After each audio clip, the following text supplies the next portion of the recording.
ফার্স্টেই thank you so much. তোমার পাশে বসতে পেরেছি এটা আমার কাছে বিশাল ব্যাপার, কারণ একটা টাইম আমি তোমার ব্লগ দেখতাম নিয়মিত, তোমাকে সামনে থেকে দেখবো ভাবিনি। তারপর দেখতে পেয়েছি, পরিচয় হয়েছে, আজকে তোমার বাড়িতে চলে এসেছি। এর চেয়ে বড় কিছু আর পাওনা হতে পারে না। আমি তোমার অনেক দিনের পুরনো দর্শক। যখন তুমি সাগরজ্যোতি করতে, সেই সময় দেখতাম, ভালো লাগতো। এত মিষ্টি একটা মেয়ে হয় না, যেটা দেখলেই ক্রাশ ব্যাপারটা হয়ে যায়। সেখান থেকে আহা! আমি তোমার ফ্ল্যাটে আজকে রয়েছি, এখানে ছাদে রয়েছি, নতুন ফ্ল্যাট তোমার। কনগ্রাচুলেশনস থাকবে, পরপর কাজও করছো। Thank you. কেমন আছো বলো? আমি খুব ভালো আছি। হাওয়া হাওয়াটা ভাল লাগছে না? ছাদের এই হ্যাঁ, একটা বিষয়টা ভাইব অ্যাম্বিয়েন্সটা আছে না ভীষণই ভালো একটা? লাগছে। হ্যাঁ, তো আমি ভালো আছি। আমি আমার মতন বেশ আছি। চেষ্টা করছি। ব্যাস। আর ভালো লাগলো কত ভালো, ভালো কথা বললে, মিষ্টি, মিষ্টি কথা বললে। এখন ধারাবাহিকের ব্যস্ততা, পরপর দেখছি কাজ আসতে থাকছে। কিরকম কি অভিজ্ঞতা জিতুদার সঙ্গে কাজ, শিরিনের সঙ্গে কাজ? শিরিনের চেয়ে তুমি বেশি অভিজ্ঞ, কেমন কি এক্সপিরিয়েন্স? শিরিনের কথা তো আলাদাই। শিরিনের সঙ্গে আমি রুম মেকআপ রুম শেয়ার করেছি। তো ওর সঙ্গে খুব ভালো একটা বন্ডিং তৈরি হয়েছিল আমার। আর খুব ভালো মেয়ে। মানে অভিনেত্রী তো ভালোই, প্রথম কাজ ওর, কিন্তু বোঝা যায় না যে এটা ওর প্রথম কাজ। অনেক দক্ষ, নিজেকে অনেক গ্রুম করেছে এবং নিজেকে অনেক সময় দিলেও আরো আরো ভালো এগিয়ে যাবে। আর ব্যবহার খুব ভালো মেয়েটা, মানে সবটাই ওর খুব সুন্দর, আমার খুব পছন্দের শিরিন। আর জিতুর সাথে কাজ করেছি, জিতুও খুব ভালো মানুষ। হয়তো পার্সোনালি সেরকম ভাবে আমাদের অত বন্ধুত্ব হয়নি, বাট যতটুকুন আমি ওকে ফ্লোরে দেখেছি, আননেসেসারি কোনো রকম বক্তব্য নয়, আমরা শুধু ভালো করে সিনটা করার চেষ্টা করেছি। মানে আমার খারাপ লাগেনি, ওর সঙ্গে কাজ করতে আমার ভালো লেগেছে। ওর সঙ্গে হয়তো আমার কম সিন ছিল, শিরিনের সঙ্গে আমি বেশি স্ক্রিন শেয়ার করেছি, প্লাস মেকআপ রুমও শেয়ার করেছি, তো ওর সঙ্গে বিষয়টাই পুরো আলাদা। আর জিতুর সঙ্গে পুরো বিষয়টা আলাদা। জিতু আমার সহকর্মী, সহ অভিনেতা। তো ওর সাথে আমার কাজ করে কোনো দিন অসুবিধা হয়নি। খুব ভালো ছেলে, কথাবার্তা। তুমি যে জিনিসটা বললে যে আননেসেসারি কোনো রকম এক্সট্রা কিছু হয় না বা ভীষণই আমি তো প্রফেশনাল, যেটা দেখিনি কোনোদিন। একটা মানুষকে নিয়ে মাঝে সাঝেই কন্ট্রোভার্সি শুরু হয়ে যায়। আমি দেখেছি জিতুদাকে নিয়ে কিছু না কিছু মাঝে সাঝে চলেই চলতে আসে। আমি থাকে। ভিডিওতেও বলেছি যে আমরা কন্টেন্ট পেয়ে যাই, মানে জিতুদাকে নিয়ে কথা বলবার জন্য একটা কিছু না কিছু থাকে, জিতুদা পোস্ট করে দিচ্ছে বা কেউ তাকে নিয়ে বলছে, কিছু একটা ঘটছে। এটা আমার কেন জানি মনে হয় জিতুর এটা ডেস্টিনি, যে কিছু হোক, একটা আহ, আলোচনা হয় কম বেশি। বাট এটা তো ভালো, এটা তো খারাপ নয়। It's good. আর মজার, কিন্তু মানুষটা খুব মজার। মানে আমরা যে ফ্লোরে কাজ করেছি, যে কটা সিন করেছি, খুব মজা করে কাজ করেছি। নায়িকা হিসেবে দেখেছি, আমি যে সময়টা শুরুতেই বললাম। হুম।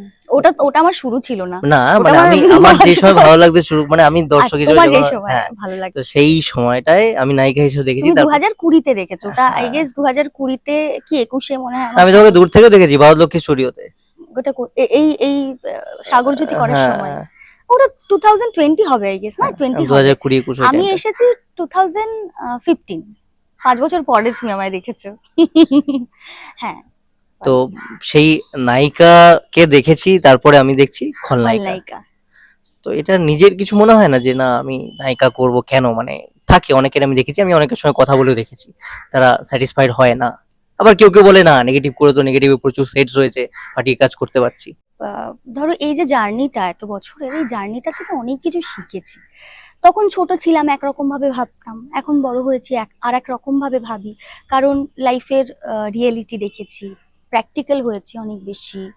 তো সেই জন্য চিন্তা ভাবনা চেঞ্জ হয়েছে, সমস্ত কিছুই চেঞ্জ হয়েছে। তখন একরকম ভাবে ভাবতাম। তো তখনকার নবনীতার সঙ্গে এখনকার নবনীতা যদি আমিও ভাবি, তখন ভাবতাম আমি কি ভাবতাম বিষয়টা। তো দেখো, প্রথমে আমার ইতিবাচক চরিত্র দিয়ে হিরোইন হিসেবে লঞ্চ হলেও স্ট্রাগল তো এখনো চলছে, স্টিল চলছে স্ট্রাগল। কারণ তুমি হয়তো সুযোগ পেয়ে যাবে কোনো একটা কাজ করার জন্য, সেটা যেভাবেই হোক না কেন, হয়তো ডেস্টিনির খাতিরে হতে পারে, যোগাযোগের খাতিরে হতে পারে। আমার কাজ শুরু করেছিলাম, আমি আমি সোশ্যাল মিডিয়ায় ভাইরাল হয়ে গেছিলাম। তো সেখান থেকেই ফটো ভাইরাল হওয়াতে ডাক পেয়েছিলাম অডিশনের, টুকটাক করে এইভাবে শুরু করেছিলাম। কিন্তু এবার যে কাজটা তুমি করতে এসছো, সেই কাজটা তোমাকে জানতে হবে। সেই কাজটা যদি তুমি না জানো, তুমি লং রেসের ঘোড়া হতে পারবে না কোনোদিনও। তো আমার লড়াইটা ওটা, যে আমি যাতে লং টার্ম কাজ করতে পারি এবং ভালো ভালো কাজ করতে পারি। আগের চিন্তা ভাবনাটা কিন্তু পুরোপুরি আলাদা ছিল। তখন ভেবেছিলাম যে হ্যাঁ হয়েছে, বললাম না আমি সময়টার মধ্যে দিয়ে গেছি বলে হয়তো আমার মাথার মধ্যে এত কিছু এসছে, আমি চেঞ্জ করেছি নিজেকে বা আমার মেন্টালিটি চেঞ্জ হয়েছে। তখন হয়তো আমি ডেফিনেটলি ভাবতাম যে, এবং আমি পরপর পরপর তো হিরোইন করেছি টানা 5 বছর 6 বছর তো করেছি, অনেকগুলো প্রজেক্ট করেছি। এবার বিষয়টা একটা টাইপ কাস্ট হয়ে যাওয়ার একটা ভয় তো আমারও ছিল বা আছেও। আমি সেকেন্ড প্রজেক্টটা মনে হয় নেগেটিভই করেছিলাম, এই ছেলেটা ভেলভেলেটা, জি বাংলায়। তখন 2000 কত 16 হবে মনে হয়, 15তে প্রথম প্রজেক্ট করলাম আপনজন, 16তে 17তে ওই আমাদের এই ছেলেটা ভেলভেলেটা চললো। তারপর আমি আবার ওই মানে এই ছেলেটা ভেলভেলেটার ক্যারেক্টার তো খুবই, ঐশ্বর্য তো খুবই মানে দর্শকদের পছন্দের একটা ক্যারেক্টার ছিল। তো তারপরে আমি আবার কিন্তু নিজে যাতে টাইপ কাস্ট না হই, নিজেকে কিন্তু আবার আমি প্রিপেয়ার করে মহাপ্রভু শ্রী চৈতন্যের লক্ষ্মীপ্রিয়া হিসেবে ব্যাক করিয়েছিলাম। কালার্স বাংলায় হতো ওটা।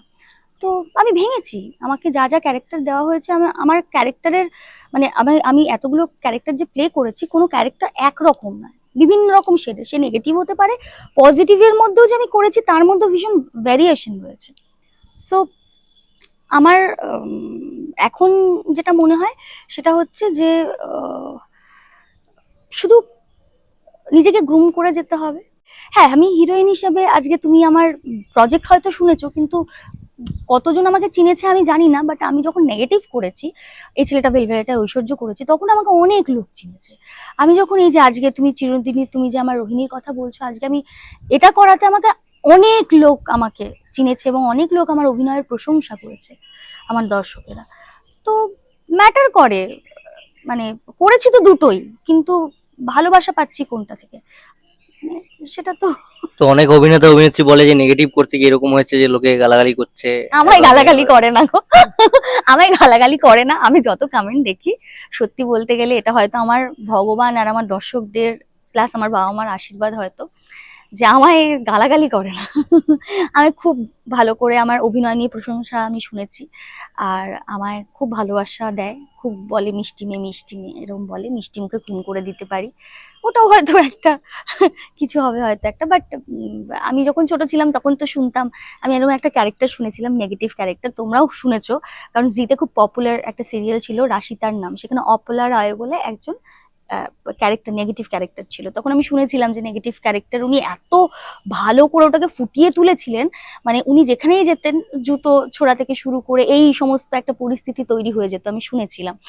তো সেখানে মানে কত ভালো অভিনয় করলে আজকে ওই জায়গাটা আজকে ওনার তৈরি হয়েছিল, মানে সেটা আমি শুধু ভাবি। বাট টাচউড আমার হয়তো ক্যারেক্টার পোর্ট্রেটা অন্যরকম হয়েছে। ছোট থেকে বাংলা ধারাবাহিক দেখতে টিভিতে মেয়েরা হ্যাঁ বউরা হ্যাঁ খুব দেখে। হ্যাঁ হ্যাঁ, বাড়িতে আমার সবসময় সিরিয়াল চলতো, এখনো চলে? এখনো। দেখো, তুমি কিছু দেখো? আমি সিরিয়ালটা দেখি না। আমি অ্যাকচুয়ালি যেটা হয়, বাড়িতে যেহেতু সারাদিন চলে, তো মা বাবা যখন দেখছে, ধরো আমি পাশের রুমে বসে ডায়লগ শুনতে পাচ্ছি, সিরিয়াল কোনটা হচ্ছে আওয়াজ পাচ্ছি, তখন হয়তো এসে গিয়ে একটু দেখে গেলাম কে কি করছে, একবার দেখলাম। তো মানে আপডেটেড থাকি, এরকম না যে একদম কিছু দেখি না। সে সোশ্যাল মিডিয়ার থ্রুতেও আপডেটেড থাকি, প্লাস কি চলছে, কি গল্প চলছে, কে কি করছে, অভিনয় কি করছে না করছে, সমস্ত কিছু আমি বসে দেখি।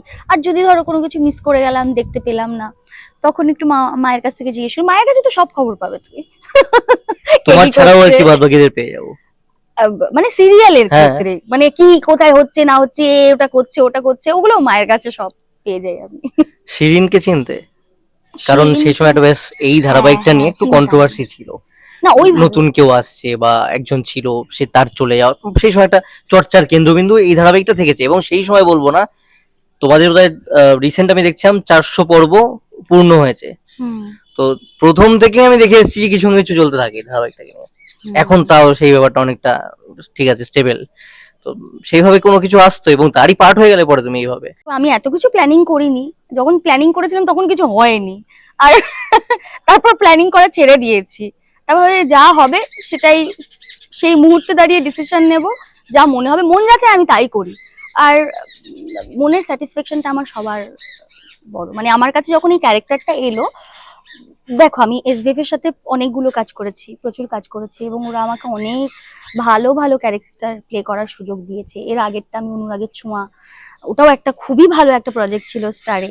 তো সেখানে আমাকে, যেহেতু আমি বলেছিলাম দিদি আমি পজিটিভ করব, তো নেগেটিভটা করব না, যেহেতু আমার সবসময় আমি নিজেকে এক্সপেরিমেন্টও করি, এক্সপ্লোরও করি, প্লাস মনে অনেক সময় আমারও সবসময় একই রকম টাইপের জিনিস করতে ভালো লাগে না। তো আমি তার আগে নেগেটিভটা করেছিলাম নিমফুলের মধুতে, তারপরেও আমি আরেকটা নেগেটিভ করেছিলাম সান বাংলায়। ওই চরিত্রটাও খুব ভালো ছিল। মানে আমাকে যা যা চরিত্র দিয়েছে এসভিএফ, মানে অদিতি দি, তো খুবই ভালো ভালো ক্যারেক্টার দিয়েছে, মানে আমি করে স্যাটিসফ্যাকশন পেয়েছি।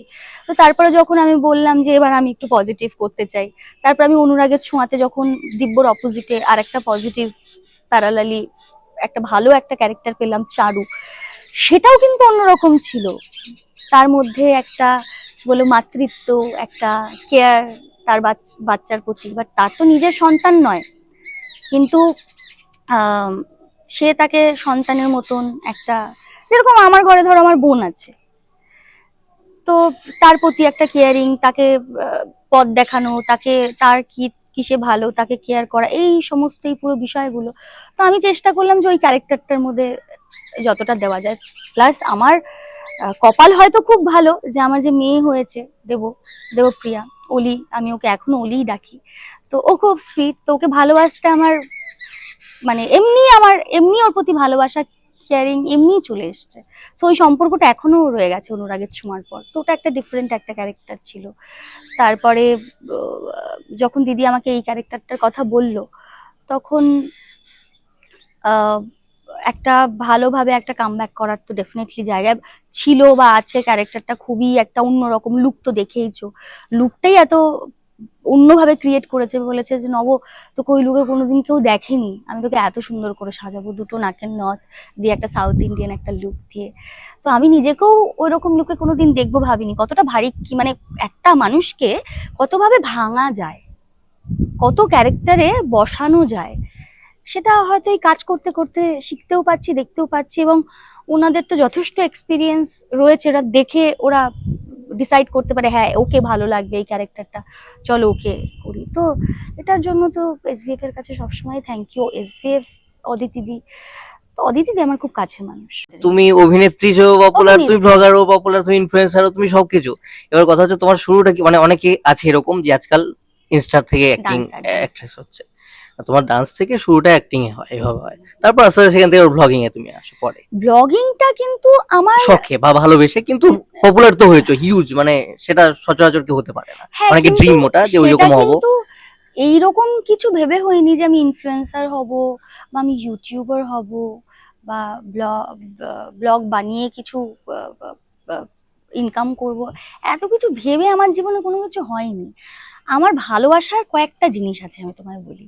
সেটা হচ্ছে আমি ছোটবেলা থেকে, তখনও তো ভাবিনি অবশ্য নাচ করব, তো বাবার খুব ইচ্ছে ছিল যে মেয়ে নাচ শিখবে, তো দুই মেয়েকেই নাচে ভর্তি করে দেয়।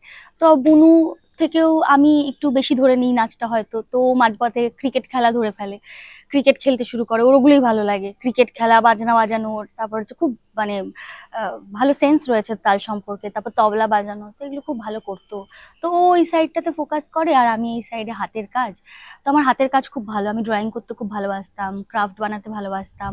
আগে তো এই যে নববর্ষ গেল, আগে আমাদের নববর্ষে কি হতো, ওই ব্ল্যাঙ্ক কার্ড গুলো কিনে পুরো হাতে বানিয়ে পুরো একে কার্ড দিতাম সবাইকে। তখন তো কার্ডের প্রচলনটা ছিল আমাদের, আমরা কত কিছু করেছি। তারপর ক্রাফট বানানো, ঘরে এখনো তুমি জলপাইগুড়িতে গেলে ঘরে দেখতে পাবে আমার হাতে বানানো জিনিস, বাবাকে পেনদানি বানিয়ে বাবার ওখানে রেখে, মানে বাবার অফিসের ওই জায়গাটায় রেখে দেওয়া।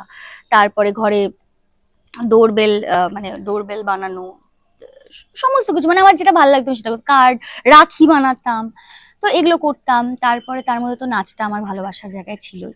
আর ড্রয়িং করতাম, আমার দাদা আর্টিস্ট, পিস্তাতো দাদা, তো দাদা আমাকে আঁকা শেখায়। তো আমি আঁকতেও ভালোবাসতাম, প্যাস্টেল কালার করতে বেশি ভালোবাসতাম, জল রং হলে আর ভালোবাসতাম না।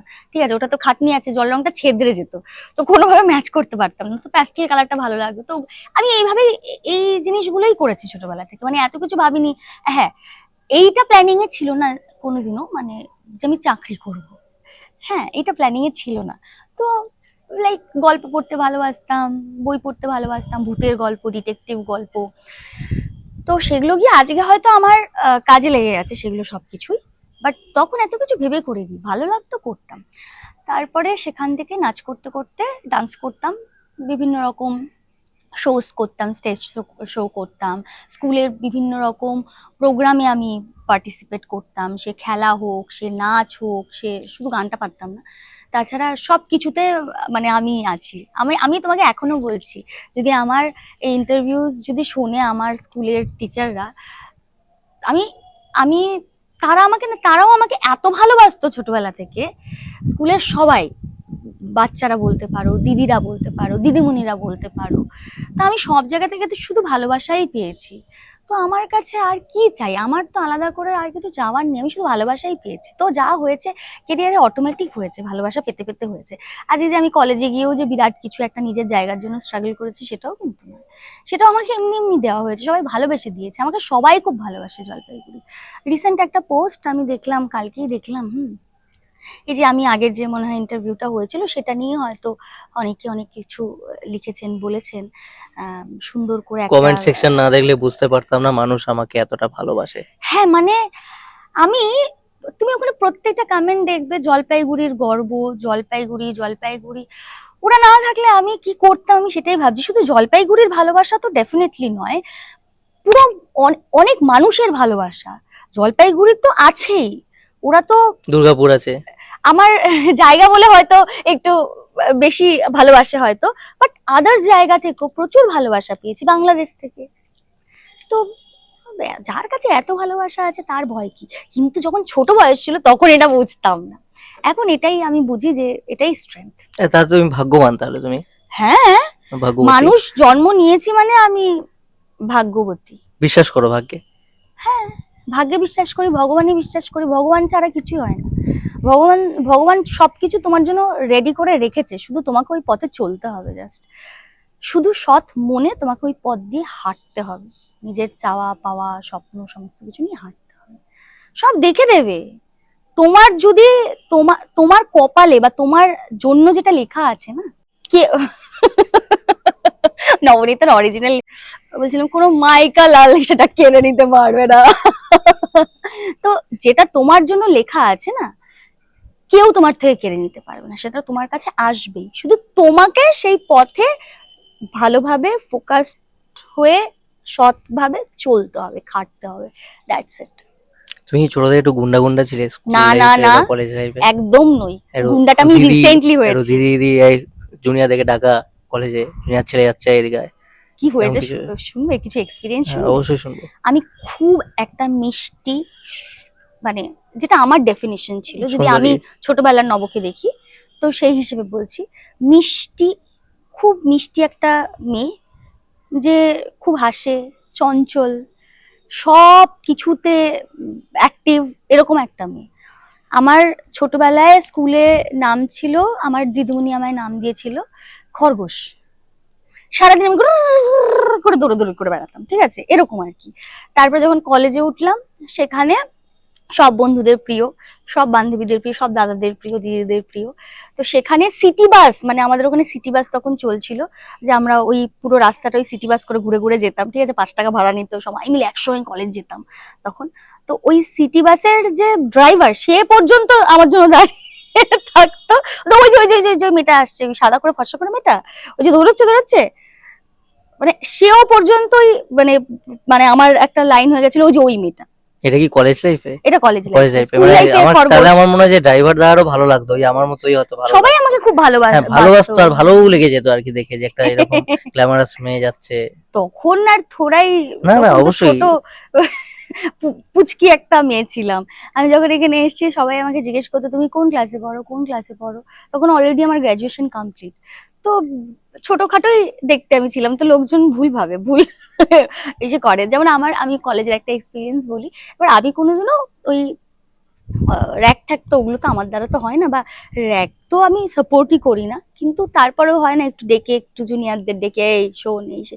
অলরেডি কিন্তু আমি তখন কলেজে পার্টি করছি, ঠিক আছে, কলেজে ভোটে দাঁড়িয়েছি, কলেজে আমি তখন assistant, chief assistant cultural secretary. সেই মুহূর্তে দাঁড়িয়েও একদিন বসে আছি, বসে বন্ধু বান্ধবরা দেখি একে বলছে, ওকে ডাকছে, এই ডাকছে।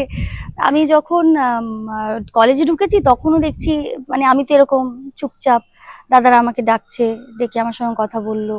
তারপর ভোটের তো বললাম তোমাকে সমস্ত কিছু, ভোট ফোট হ্যানা ত্যানা যেটা হয় কলেজে আমাদের, যে কলেজ পলিটিক্স হয়, তো সেগুলোতে আমি অটোমেটিক ইনভলভ হয়েছি, থেকেছি। আমার বেসিক্যালি কাজ ছিল সমস্ত কিছু অর্গানাইজ করা, প্রোগ্রামগুলোকে অর্গানাইজ করা। তো আমি আমার কাজ ভালো করেই করতাম। তো আমি ঠিক আছে চলো দেখি তো একটু অন্য এক্সপেরিমেন্ট করি। তো একটা বাচ্চাকে ডেকেছিলাম, সে উল্টে আমায় চেটে দিয়ে চলে গেছে। আমার দ্বারা হয় না, মানে হতো না। তো এখনো আমি ওগুলোকে পছন্দ করি না, কারণ আমি মানুষের মনে দুঃখ দিয়ে কোনো কিছু করা পছন্দ করি না। তো আমাকে অনেক কিছু হয়তো ফেস করতে হয়েছে এখানে এসে। আম, জলপাইগুড়িতে হয়নি ওই জিনিসগুলো ফেস করতে, বাট যখন আমি ওখান থেকে কলকাতায় পা রাখি প্রথম, তখন মনে হচ্ছিল একটা পুকুরের মাছ এসে সমুদ্রের জলে পড়লে যেরকম হয়, যে চারিদিক এত বড়, এত মানে কিছুই বুঝতে পারতাম না যে কি হচ্ছে কেন হচ্ছে। তখন হয়তো আমাকে অনেক কিছুই ফেস করতে হয়েছিল। সেটাকে আমি পার্সোনালি অ্যাজ আ সিনিয়রও যদি বলো, আমি সিনিয়র হিসেবেও সেটাকে সাপোর্ট করি না, যে এরকম হয় আর কি নিউ কামারদের সঙ্গে দু একটা জিনিস।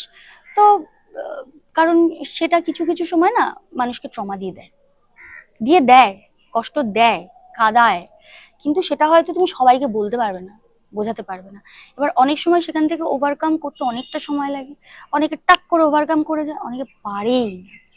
তো এবার আমার মনে হয় যে এই জায়গাগুলো একটু সেন্সিবিলিটি দেখালে বেটার হয়। আমি যেরকম পুরো নিজে যা ফেস করেছি সেই জিনিসগুলো আমি একদমই সাপোর্ট করি না, এবং এখনো দাঁড়িয়ে যদি আমাকে সিনিয়র হিসেবে দেখো, এখন তো অনেকটা বছর হয়ে গেছে। তো তুমি যার কথা বললে, আমাদের শিরিনের কথা বললে, আমার তো ওদের সঙ্গেও, তারপর দেবপ্রিয়ার কথা বলছি, ওরা তো ছোট আমার থেকে, তো ওদের সঙ্গে আমি ওদের মতন করেই, বাচ্চাদের মতন করেই মিশেছি, ওরাও আমাকে ভালোবাসে। তো এটাই। তা আমাদের সামনে এখন ভোট আছে, হুম। তো তোমার কিছু মনে হয় যে একটু অর্গানাইজ করি কিছু? হুম। মনে হয় না? মনে হয় না। সিচুয়েশনটা না কেমন একটা জানি, মানে আমি ধরো কিছু বলবো, সেটা যে কেউ ঠিক মনে নিয়ে শুনে সেটা বুঝতে পারবে, সেটার এক্সপেকটেশন আমার সমাজ থেকে আর নেই। আর এক্সপেকটেশন উঠে গেছে, এটার জন্য দায়ী কিন্তু সমাজই। যখন আমরা ছোট ছিলাম তখন পরিবেশটাই পুরো অন্যরকম ছিল, আজ এই পরিবেশটাই পুরো চেঞ্জ হয়ে গেছে। হয়তো বলবো যেদিন সময় আসবে, যদি ভগবান সময় দেয়। যেরকম ধরো আমি তোমাকে বললাম যে কলেজে আমাকে চাইতে হয়নি, আমি সেই জায়গাটা পেয়ে গেছি।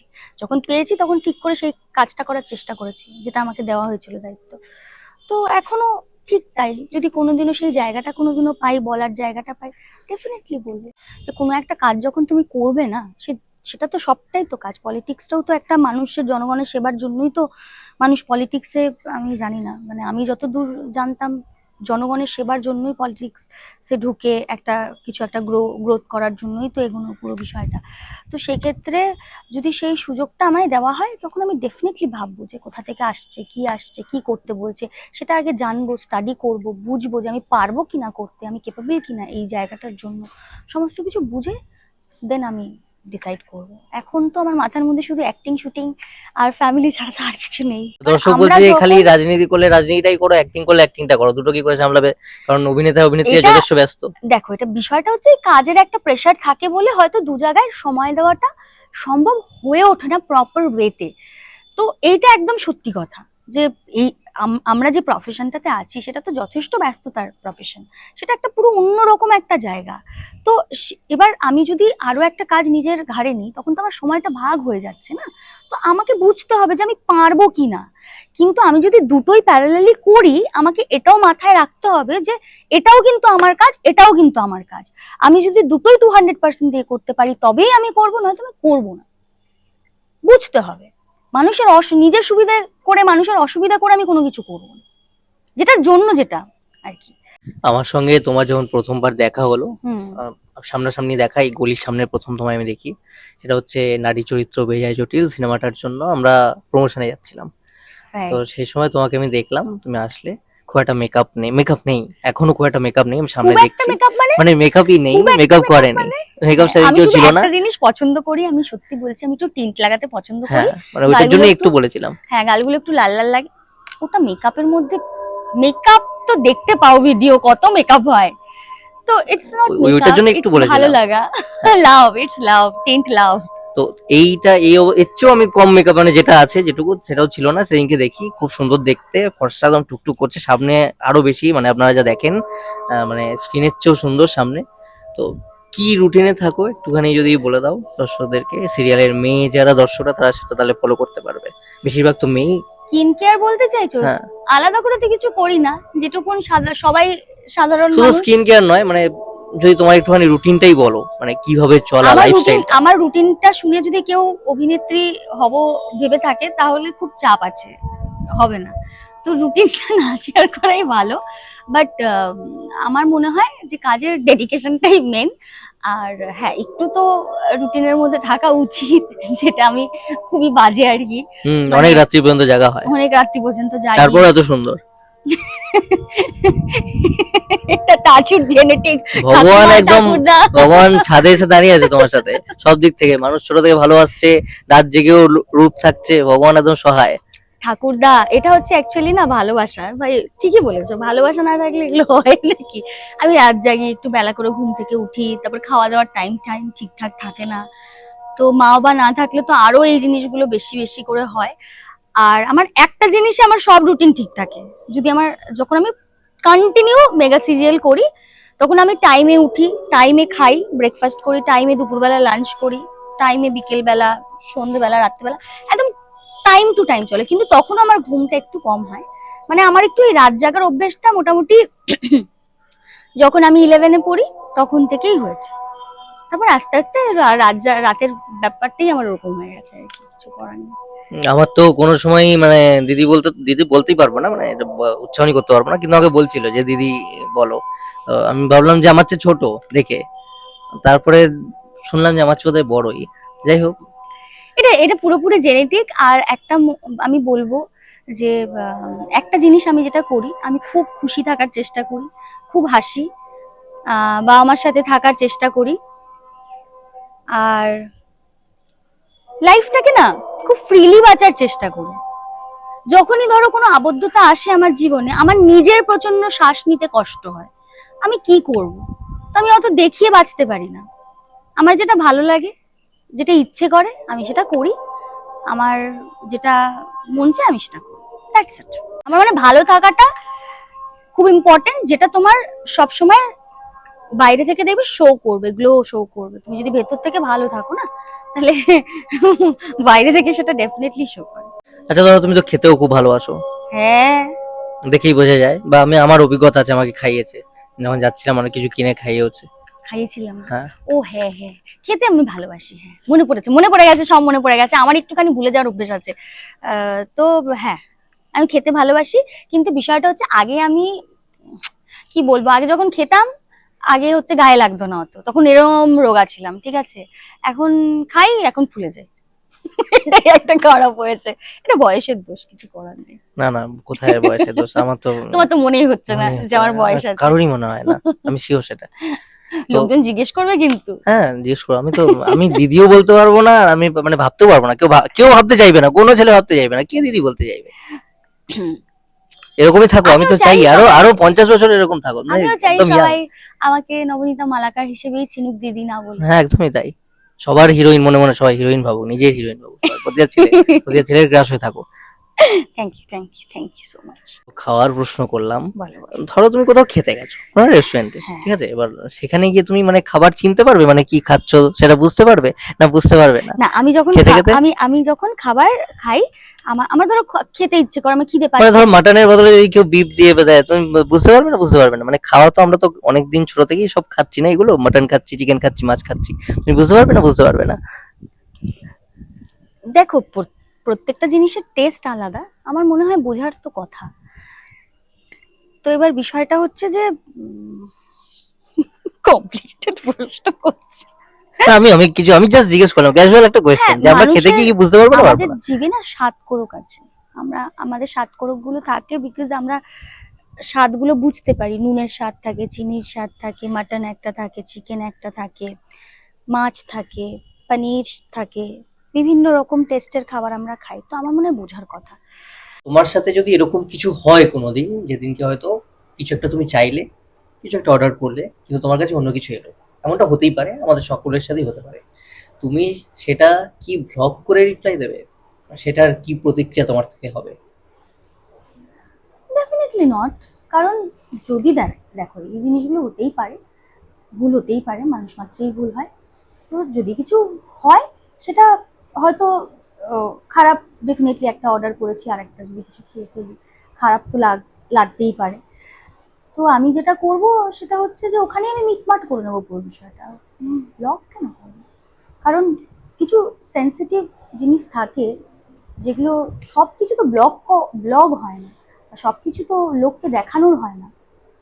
আজকে আমার কত প্রবলেম থাকতে পারে, কাজের বাইরে গিয়ে পার্সোনাল কত প্রবলেম থাকতে পারে, সবই যদি ব্লগে দেখিয়ে দিই তো আমার নিজস্বতা বলে কি থাকবে? তো আমি এটা মেনটেন করি। বাংলা সিনেমা সিনেমা হলে গিয়ে দেখা হয়?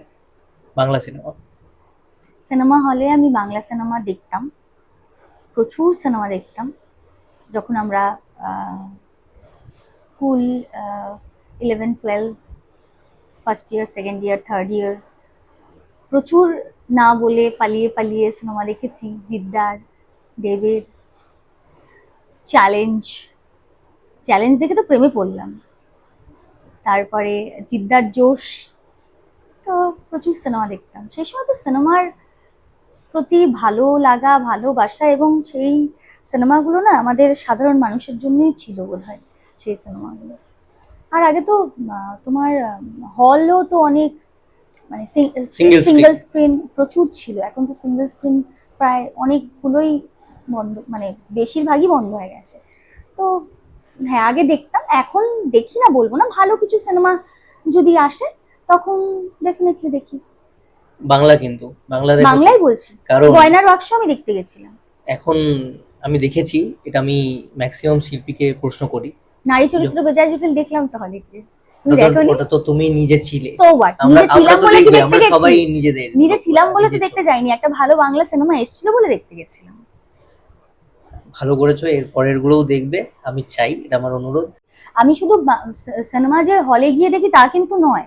মানে আমি তোমাকে বলি, আমি আমার বাড়ির কালচারটা বলি। আমরা যখন জলপাইগুড়িতে আমার বাড়িতে ছিলাম, আমার ঠাকুরদা, মা, বাবা, আমরা সবাই রবিবার করে দেখবে একটা ছবি হতো, ছায়া ছবি দিত, অনেক ডিডি ধরনের, ন্যাশনাল। হ্যাঁ অনেক ধরনের বাংলা ছবি দিত। আমরা সবাই মিলে, নাতি নাতনিরা সবাই মিলে বসে আমরা চা মুড়ি খেতে খেতে, বিস্কিট খেতে খেতে আমরা সবাই দেখতাম সিনেমা। তো ওখান থেকে না ওই ভালোবাসাগুলো অটোমেটিক গ্রো করে গেছে বাংলা সিনেমা সিরিয়ালের প্রতি। কারণ বাংলাটা তো আমাদের ল্যাঙ্গুয়েজ, তো সেটাকে ভালো না বাসলে কি করে হবে? এবার হ্যাঁ, এখন আমরা অনেক দর্শক, আমাদের অনেক সেন্সিবল, আমরা অনেক সেন্সিবল, ভালো কন্টেন্ট পছন্দ করি। কারণ এখন তো মানে সময়টাও চেঞ্জ হয়েছে মানুষের। কি বলবো, দেখো, সময়ের সঙ্গে সঙ্গে গল্প বলার ধরন, তারপরে হচ্ছে অনেক বেশি আপডেটেড আমরা। আগে ধরো যেভাবে অ্যাক্টিং হতো তার থেকে আরো আপডেটেড ভাবে এখন অভিনেতা অভিনেত্রীরা পোট্রে করে বা পাঠ করে বা চায় যে তারাও এরকম আপডেটেড জিনিসপত্র দেখবে, সুন্দর জিনিসপত্র দেখবে। তো এটাই আর কি। কিন্তু বাংলা তো বাংলাই হয়, মানে সেটা তো আমি খুবই ভালো বুঝতে পারি, কানেক্ট করতে পারি অন্যান্য ল্যাঙ্গুয়েজের থেকে। সো বাংলা আমি বাড়িতে বসে, এই যে তুমি সামনে দেখতে পাচ্ছ ল্যাপটপ খোলা, তো আমার তুমি ধরো আজকে যদি তুমি এসছো বলে আজকে তুমি না এলে এই এতক্ষণ আমি সিনেমাই দেখতাম, নয় বাংলা সিনেমা দেখতাম, নয় ইংলিশ সিনেমা দেখতাম, নয় হিন্দি সিনেমা দেখতাম, কিন্তু কিছু না কিছু ভালো কিছু দেখতাম। কিন্তু যেটাই আমি ছিলাম, যে আমি শিল্পীদের ফলো যখন করি, তো আমি দেখতে পাই যে তারা সিনেমা দেখছে, পার্টনারদের সঙ্গে হোক কি পরিবারের লোকের সঙ্গে হোক, দেখলেও কিন্তু তারা স্ট্যাটাস স্টোরি দিচ্ছে, তবে না আমি জানতে পারছি, নাহলে তো আমার জানার কথা নয়, সবাই হয়তো নয়, কেউ কেউ কোনো সিনেমা দেখে স্ট্যাটাস দিল, স্টোরি দিল। কিন্তু সেইটা আজকাল এত একটা সমস্যার জায়গায় চলে এসেছে, বাংলার শিল্পীরা বাংলা কোনো সিনেমা দেখে যে সেই অর্থে স্টোরি দিচ্ছে, স্ট্যাটাস দিচ্ছে, আমি দেখতে পাচ্ছি না। বাংলাতে কাজ করে, কিন্তু হিন্দি দেখলে একদম গর্বের সঙ্গে দিচ্ছে, একদম স্ট্যাটাস স্টোরি লাগিয়ে দিল, লাখ লাখ মানুষ হয়তো ফলো করছে ইনস্টায় বা ফেসবুকে। সে তো দেখছে যে আমি এই শিল্পীটাকে দেখি, এ বাংলাতেই কাজ করে, তা এ নিজে আবার বাংলার কাজ দেখে না।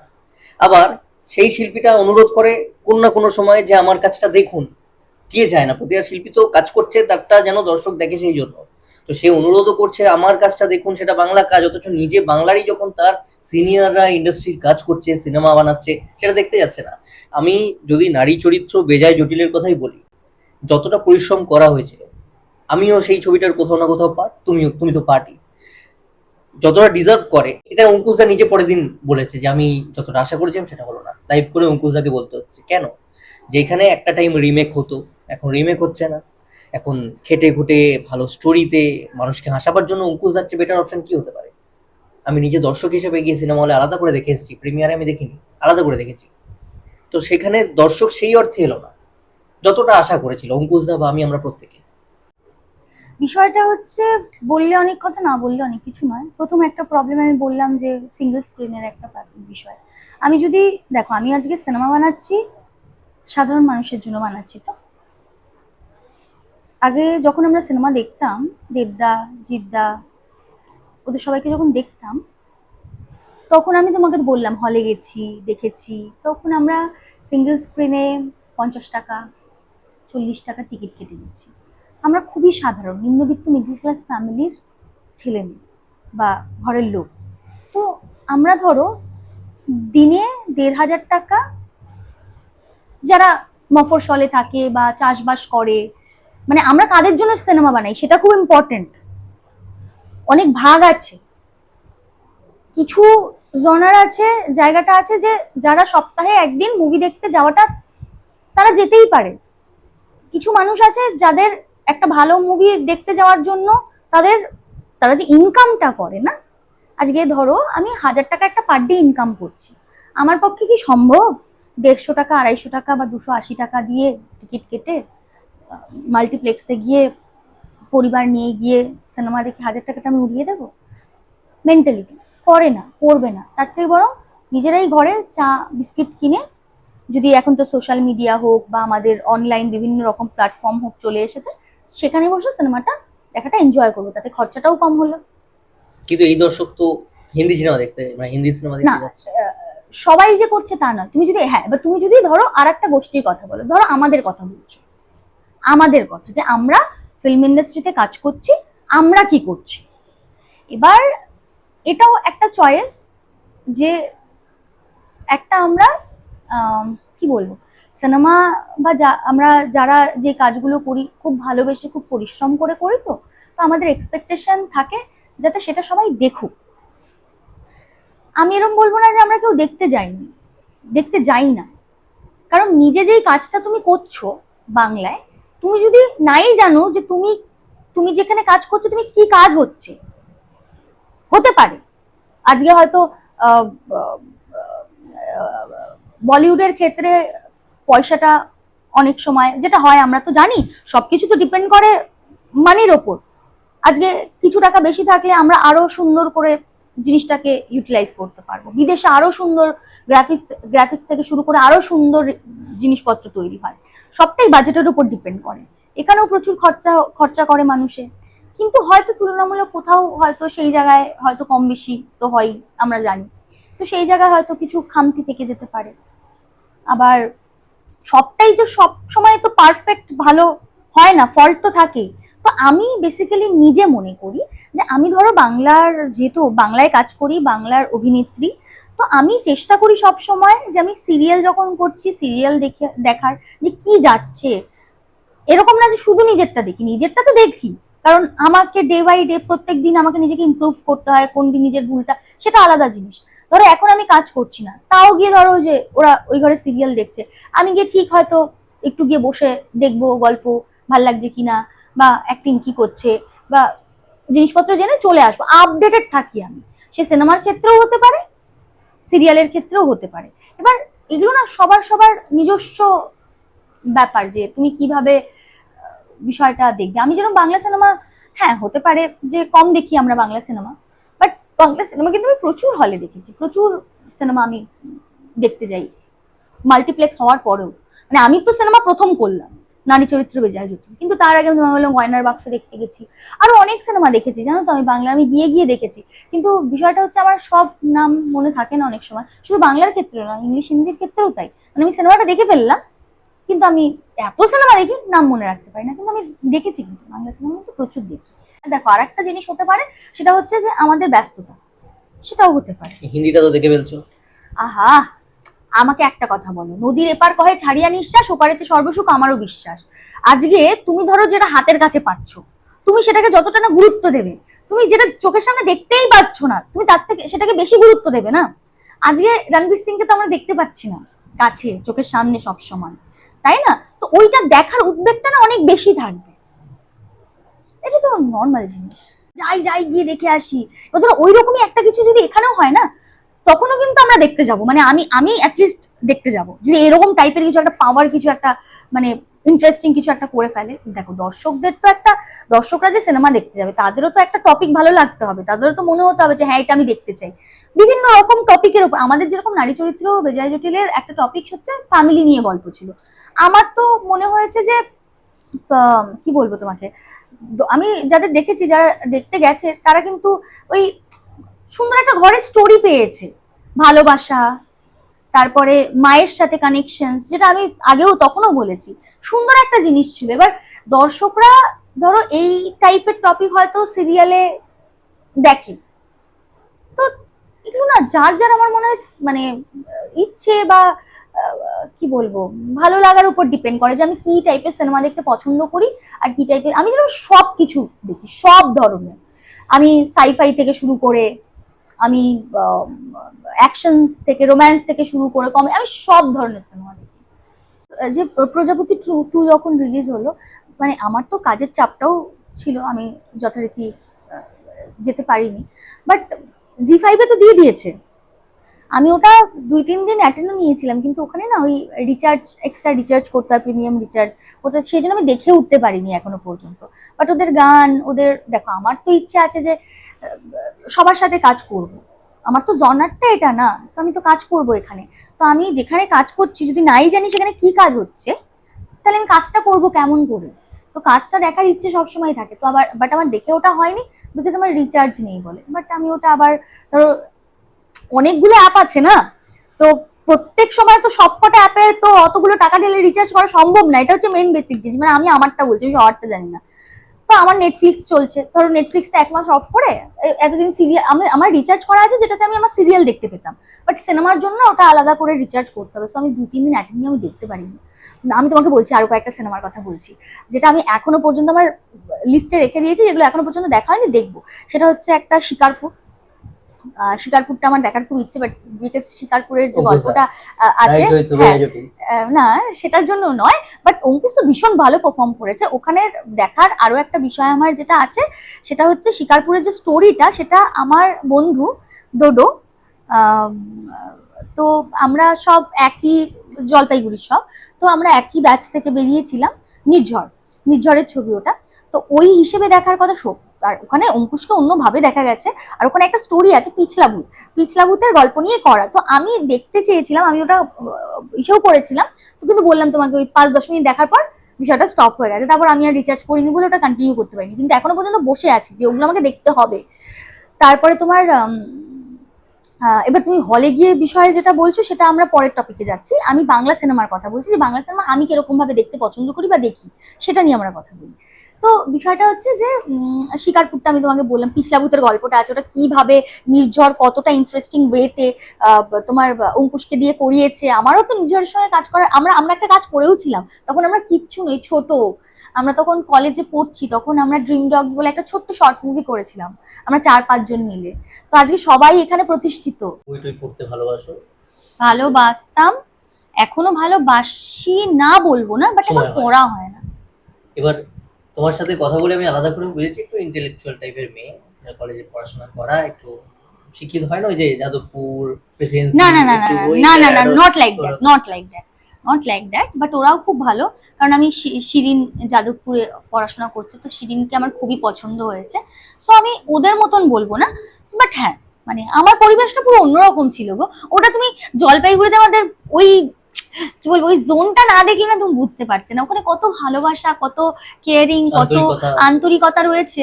ওটা তুমি মানে এখানে আমি বলে বোঝাতে পারবো না। কিন্তু তোমার মধ্যে একটা ডিরেক্টর মানে গেটআপ আছে, মানে এই যে ধরো তুমি বসেছো, আর আমরা দেখি না যে ডিরেক্টর মানে এরকম হবে, একটা আমাদের মাথায় থাকে একটা সেটা। তো আমাকে দেখে ডিরেক্টর মনে হ্যাঁ, হচ্ছে? একটু বড় সড়ো জামা টামা পরে, একটা বড় সড়ো প্যান্ট ট্যান্ট পরে হাঁটতে হাঁটতে এরকম বড় বড় একটা ধমক টমক দেওয়া, চিৎকার করা। এই আমাকে দেখে সত্যি ভয় লাগছে? না, ভয় লাগছে আমার না, দেখে মানে কেউ ভয় পায়? একটা ব্যাপার আছে, ওই ওই ব্যাপারটা, ওই অরাটা হয় না, ডিরেক্টর একটা চোখে মুখে ব্যাপার, একটা চশমা হবে বেশ একটা ডিপ একটা ফ্রেমের ব্ল্যাক কালারের।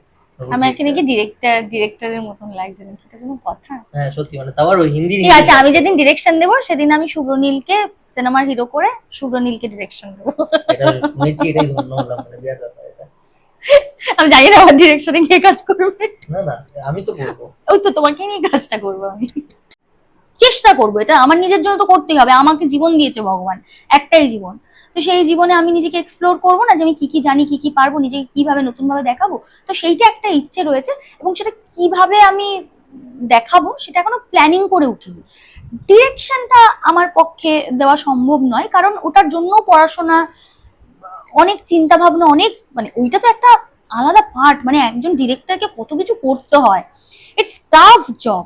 মানে আমি যতটা দেখেছি ইটস টাফ, মানে আমি আমি পারবোই না, বুঝতেই পারবো না। হ্যাঁ, ছোট জিনিস হয়তো একটা ছোট হয়তো তুমি কিছু অ্যাড করলে, বা ছোট হয়তো কিছু এই যেগুলো আমরা দেখবে আমি আর আমার বোন করি, তো আমার কিন্তু লেখা ফেখা ওই লিখেছে, ডিরেকশনও ওর, সবকিছুই ওর। তো আলোচনা করে করা। তারপর জয়জিৎদার সঙ্গে ভিডিওস গুলো মনে হয় দেখেছো, সেগুলো পুরোটাই জয়জিৎদার। আমি পারফর্ম করতে ভালোবাসি, নিজেকে বিভিন্ন রকম ভাবে এক্সপ্লোর করতে ভালোবাসি। আর ওদের থেকে শিখে তোছি অনেক কিছু, ফ্রেমিং শিখেছি অনেক কিছু, তারপরে কিভাবে শর্ট কাটে, সেগুলো তো কাজ করতে করতে কিছু এক্সপিরিয়েন্স আছে। বাট ওইটা আমার পক্ষে মানে প্রফেশন বা কিছু একটা হয় না, মানে বড় কিছু করে ফেললাম, ওইটা আমার পক্ষে এখনো পর্যন্ত আমি ভাবিনি, বা এখনো পর্যন্ত আমার ওই ক্যাপাসিটিটা নেই। মুম্বাই যাওয়া হয়েছে? মুম্বাই একবার গেছো? মুম্বাইতে যাওয়া হয়নি গো। আমি ভাবিনি, কারণ দেখো কলকাতায় আসাটাই আমার কাছে এত বড় ব্যাপার ছিল, বাড়ি থেকে বেরিয়ে এখানেই আসতে পারবো কিনা তাই কোনোদিন ভাবিনি। পড়াশোনা করতে আসতে চেয়েছিলাম, ডান্স নিয়ে পড়বো ভেবেছিলাম, আসতে পারিনি। ওখানেই কলেজ কমপ্লিট করেছি বাংলা অনার্সে। তো ইচ্ছে ছিল ডান্সের ওপর গ্র্যাজুয়েশন করে দেন এমএটা করবো, তো সেটা তো হয়ে ওঠেনি, ওখানে সাবজেক্ট ছিল না আমাদের। তো অনেক কাঠখড় পুইয়েও বলবো না, ডেস্টিনি তো ছিল এখানেই, বাট হ্যাঁ একটু তো স্ট্রাগল করতেই হয়েছে আসার জন্য। তো এখানে আসবো সেটাই কোনোদিন ভাবিনি। এবার ইচ্ছে তো আছে বাইরে কাজ করার, সেটা অবশ্যই এখানে থেকে কাজ করে করে করে করে দেন ইচ্ছেটা এসছে, মানে তার আগে ভাবিনি কোনোদিন। এখন অনেক বন্ধু বান্ধবীদের দেখি বম্বেতে কাজ করছে, তারপরে ব্যাঙ্গালোরে চলে গেছে, তারা ভালো ভালো কাজ করছে। শুনেছি যে ওখানকার কাজের পরিবেশ আমাদের এখান থেকে অনেক বেশি ডিফারেন্ট, আর্টিস্টদের অনেক বেশি সম্মান করা হয়, এবং ইসেও অনেক বেশি, টাকা পয়সাও বেশি, লাইফস্টাইলটাও অন্যরকম, সবটাই অন্যরকম, মানে অনেক বেশি প্রিভিলেজড ওরা। মানে প্রিভিলেজড বলবো না আমি এটাকে, অনেক বেশি এগিয়ে ওরা আমাদের থেকে। আমরা একটু আগেই সিনেমাতে ছিলাম, সেই সিনেমার সঙ্গে তুমি বললে যে চ্যালেঞ্জ দেখেছো। হ্যাঁ, হ্যাঁ। চ্যালেঞ্জ আমার খুব একটা পছন্দের সিনেমা। চ্যালেঞ্জ শুধু দেখেছি না, চ্যালেঞ্জ হিসেবে চ্যালেঞ্জের আমি অনেক কথা বলতে পারি। চ্যালেঞ্জের যে শুভশ্রীর প্রথম যে চুড়িদারটা, বন্ধুরা এলোমেলো, ঠিক আছে, ওই চুড়িদারটা আমার চাই। কলেজের ফার্স্ট ইয়ারে মা আমাকে ওই রকম একটা চুড়িদার কিনে দেয়, আমি ওটা পরে কলেজে যাই। মানে এতটা তখন আমরা, মানে কি বলবো, মানে ওটাই বাংলা সিনেমায় দেখেই তো বড় হয়েছি, সঙ্গীত বাংলা দেখে বড় হয়েছি আমরা, বাংলা সিনেমা দেখে বড় হয়েছি। তো ওগুলো আমাদের কাছে একটা সময় ছিল। দেবদাকে কেমন লেগেছিল? দেব তো অলওয়েজ, মানে দেব অ্যাকচুয়ালি না, ওই সময়কার দেবের কথা যদি আমি বলি, দেব আমাদের সাধারণ মানুষের ঘরের ছেলে ছিল অ্যাকচুয়ালি, সবার সাথে কানেক্ট করতো। ওর ফিচার্স, ওর কথা বলা, এখন তো দেখো সবটাই খুব ঝাঁ ঝকঝকে তকতকে। তখন তার ঝাঁ ঝকঝকে তকতকে আর্টিফিশিয়াল ওই বিষয়, আর্টিফিশিয়াল না, এটা আমাদের লাইফস্টাইলের, আমরা গ্রুমড হব ডে বাই ডে, এটাই তো নর্মাল। তো তখন না বিষয়টা হচ্ছে, ওকে একদম আমাদের ঘরের ছেলে, শুভশ্রী আমাদের ঘরের মেয়ে, এই তো আমরাই কলেজে যাচ্ছি, গিয়ে সবাই মিলে নাচছি, লাইক দিস। তো ওই কানেকশনটা অনেক বেশি ছিল ওদের সাথে তখন। হলে কিরকম ভিড় দেখেছিলে? পার্টিয়ে ভাই, পার্টিয়ে ভিড় হতো। কি বললাম, তখন সিঙ্গেল স্ক্রিন গুলো ছিল, তো সিঙ্গেল স্ক্রিন ছিল বলে তারপর আমরা দেখো কলেজ পালিয়ে আমরা সিনেমা দেখতে যেতাম, আমাদের পকেট মানি বাঁচিয়ে টাকা, ধরো এক মাস ধরে 5 করে 40 টাকা, 35 টাকা এরকম টিকিট হতো জোশ যখন দেখতে গেছিলাম, এখনো মনে আছে। তো ওই সময়গুলো কষ্ট করে বাংলা সিনেমা দেখার মজাটাই আলাদা। তখন কি আমার কাছে 150 টাকা যদি টিকিটের দাম হতো আমি দেখতে যেতে পারতাম? হ্যাঁ হয়তো পারতাম, ততদিনে সিনেমা বেরিয়ে যেত হয়তো। হ্যাঁ, সময় লেগে যেত না, 150 টাকা 3 মাস তো, বা কালেক্ট করতে তো লাগতো আমাদের তো মানি। ধরো আমাকে কত টাকা দেওয়া হতো, আমি যখন কলেজে পড়ি তখন আমাকে 30 টাকা দেওয়া হতো। 30 টাকা দেওয়া হতো, আমি আর আমার বান্ধবী শেয়ার করে আসতাম। ও 15 টাকা দিত, আমি 15 টাকা দিতাম, আর 15 টাকা হাতে থাকতো, ওই 15 টাকা দিয়ে কিছু খেতাম, সবাই মিলে টাকা দিয়ে কিছু খেতাম। তো এরকম ছিল লাইফস্টাইল। তো সেখানে আমাকে যদি এখন তুমি একটা 250 টাকার টিকিট যদি তখন আমাকে বলো, তাহলে আমি এইভাবে রিলেট করি যে আমার মনে হয় এই জন্যই হয়তো এই সিনেমার এই বিষয়গুলো এত কিছু কমপ্লিকেটেড হয়ে গেছে। কিন্তু কি করা যাবে, সবটাই তো চেঞ্জ হচ্ছে, পরিবর্তনই তো জীবন। চিরদিনই তুমি যে আমারও কিন্তু বাংলা সিনেমার ঘুরে দাঁড়ানোর পেছনে একটা বিশাল অবদান রাখে। যেরকমটা চ্যালেঞ্জের প্রসঙ্গ নিয়ে আসলাম, চ্যালেঞ্জের ঠিক আগেই কিন্তু রাজ চক্রবর্তীর এই ছবিটা এসেছিল, চিরদিনই তুমি যে আমার। ইমোশন বহু মানুষের কাছে আজকে ডেটে ইমোশন। সেই ছবির নায়ককে আমরা কিছুদিন আগে হারিয়েছি, এবং এটা একটা বিশাল ব্যাপার যে তুমি তারই বোধহয় শেষ কাজের ভাগ হতেও মানে হতে পারোনি। ব্যর্থ আমি, খারাপ লাগাটা থাকবে যে রাহুলদার সঙ্গে কাজটা করতে পারলাম না। একটা সুযোগ হয়তো ভগবান আমাকে দিচ্ছিল, দিতে গিয়েও দিল না। কেন মানে এটা হলো না কেন? হলো না বিকজ আমি তখন একটা কাজ করছি না, অলরেডি একটা কাজ করছি। এবার কনভারসেশনটা তুমি কখন এগোবে, যখন তুমি ফ্রি থাকবে। আমি যখন অলরেডি একটা প্রজেক্ট করছি, রাইট, তো ওই প্রজেক্টটা করতে করতে একটা কমিটমেন্ট থাকে না প্রত্যেকটা কাজের। তো ওইটা যখন আমার কাছে এসছে, আমার সঙ্গে যখন কথা হলো, তখন আমাকে প্রথমেই জিজ্ঞেস করা হচ্ছে তুই ফ্রি আছিস না নেই। তখন আমি অলরেডি একটা কাজ করছি, এবার সেটা তখনই এগোবে না যখন আমি ফ্রি থাকবো। তো আলটিমেটলি হয়নি, কিন্তু হয়নি, কি করা যায়। এই যে এত রকম স্টেটমেন্ট, সেদিনকে তুমিও রাস্তায় হেঁটেছো, কোথাও না কোথাও আমিও হেঁটেছি, আমি হয়তো রেকর্ড করছিলাম, তোমাদেরকে রেকর্ড করছিলাম, এটাই হচ্ছে ব্যাপার। তো রাহুলদার জন্য সেদিনকে রাস্তায় ছিল বহু মানুষ, বহু শিল্পীরা ছিল। তো রাহুলদার এই যে চলে যাওয়া এবং বিভিন্ন রকম স্টেটমেন্ট আসা, দেখো সবটাই তো, সবাই সবটা দেখতে পাচ্ছে, কেউ বোকা নয়, সবাই সবটা দেখতে পাচ্ছে, আমরাও সবটা দেখছি। এবং এমন অনেক জিনিস হয় যেগুলো হয়তো আমরা বলি না, সব কথা তো বলা যায় না, তাই বলি না। খারাপ লাগা আছে, ভালো লাগাও আছে, কি বললাম, তুমি কি চুজ করবে সেটা তোমার ওপর। আমি সবসময় চুজ করি যে আমি একটু কমই বলবো, বাট রাহুলদার বিষয়টা আমি একদমই মেনে নিতে পারিনি। সেটা শুধুমাত্র, দেখো আজকে কাজ হয়নি সেটা তো একটা আলাদা খারাপ লাগা, কিন্তু কোনোদিন তো এটা ভাবিনি আমার সব হুট করে চলে যাবে। এত কম বয়স। আজকাল না, একটা সত্যি কথা বলতে গেলে আমি একটা জিনিস যেটা ফিল করেছি, যেটা বুঝেছি, মানুষের নিঃশ্বাসে না এখন আর কোনো বিশ্বাস নেই, জানো তো। শুধু বলতেও খারাপ লাগছে, আমি একটু আহ, মানে আমরা আজ আছি কাল নেই, মানুষটা হঠাৎ করে চলে গেল। আজকে যে শুধু রাহুলদা চলে গেল তা তো নয়, এরকম তো অনেক মানুষ আছে যারা আমাদের চারপাশেও আমরা দেখতে পাচ্ছি, আমাদের আত্মীয় স্বজনদের মধ্যে বাচ্চা ছেলে মেয়ে, বন্ধু বান্ধব, অনেকের সঙ্গে তো এই ঘটনাগুলো তোমরা জানতে পারছো না, বিকজ তারা সাধারণ মানুষ বলে সবসময় হয়তো আমাদের পাবলিকলি আসছে না। কিন্তু এরকম ভাবে তো অনেকেরই প্রাণ যাচ্ছে, এটাও তো সত্যি কথা। আজকে আমাদের রাহুলদার যেহেতু পাবলিক ফিগার, তাই হয়তো এটা সামনে বেরিয়ে এলো, কিন্তু এইভাবে তো চলে যাওয়ার কথা কারো নয় হুট করে। আর দেখো একটা মানুষ অসুস্থ থাকতো, ভুগছিল, বা কিছু একটা প্রবলেম হলো, ঠিক আছে, কিন্তু এই যে রাহুলদার বিষয়টা না, সেটা একটা ডিফারেন্ট টপিক, সেটা একটা ডিফারেন্ট জিনিস, সেটা গাফিলতির জন্য হয়েছে, গাফিলতি। এটা অসুস্থতার জন্য নয় মানুষটার চলে যাওয়া। যদি অসুস্থতার জন্যও চলে যেত তাও মারা যেত না, তাও কষ্ট হতো না। 8 ঘন্টা জলে ভাসবে একটা শিল্পী, এটা তো আমরা ভাবতে পারি না। স্টেটমেন্ট তো বিভিন্ন রকম এসছে, কিন্তু 8 ঘন্টা একটা শিল্পী কেন, সাধারণ মানুষ জলে ভাসে না? মানে 30 ফুট দূরে একজন আমি দেখলাম স্টেটমেন্ট দিচ্ছে যে রাহুলদা নায়িকাকে উদ্ধার করা হচ্ছে, ততক্ষণে 30 ফুট দূরে চলে গেছে, সেখানে সাধারণ মানুষ আমরা পৌঁছতে পারবো না। আমি একটা কাজ করছি,